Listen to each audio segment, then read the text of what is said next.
তো বন্ধুরা, আমি একটা নতুন ভিডিও নিয়ে এসেছি এঁচোড় চিংড়ি।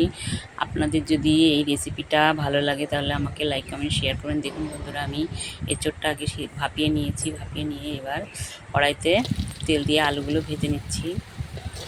নিয়ে তারপরে যে আলুগুলো ভাজা হয়ে গেছে লাল লাল করে হলুদ লবণ দিয়ে ভেজে নিলাম, তুলে নিচ্ছি। এবার আমি এঁচোড়গুলো ভালো করে ভেজে নেব।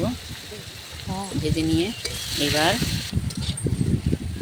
এঁচোড়গুলো নামিয়ে এবার চিংড়ি মাছটা ভেজে নেব। আমি আজকে এঁচোড় চিংড়ি করছি। এবার আমি চিংড়ি মাছটা ভেজে তুলে নেব। আমি চিংড়ি মাছটা ভালো করে পরিষ্কার করে ধুয়ে এবার ভালো করে ভেজে নামিয়ে নিচ্ছি। তারপর এখন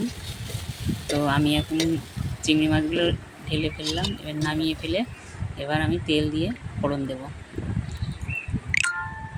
তেলটা গরম হয়ে গেছে। এবার আমি তেজপাতা, শুকনো লঙ্কা আর জিরে ফোড়ন দিয়ে দেবো। এবার ভালো করে হয়ে গেলে পেঁয়াজ কুচি দিয়ে দেবো। ভালো করে লাল লাল করে পেঁয়াজ কুচিগুলো ভালো করে ভেজে নেবো। একটু লবণ দেবো যাতে পেঁয়াজগুলো ভালো করে নরম হয়। এবার আদা রসুন বাটাটা আমি দিয়ে দিলাম। এবার শুকনো লঙ্কার গুঁড়ো দিয়ে দিলাম। তো দেখুন বন্ধুরা, আমার এই রান্না আপনারাও বাড়িতে ট্রাই করুন, দেখুন কেমন লাগে আর আমাকে লাইক কমেন্ট শেয়ার করুন। এবার একটু শুকনো লঙ্কার গুঁড়ো দিয়ে এবার ভালো করে মশলাটা তেল ছাড়া অবধি কষিয়ে এবার আলু আর এঁচোড়টা দিয়ে ভালো করে কষিয়ে নিয়ে জল দিয়ে দেবো।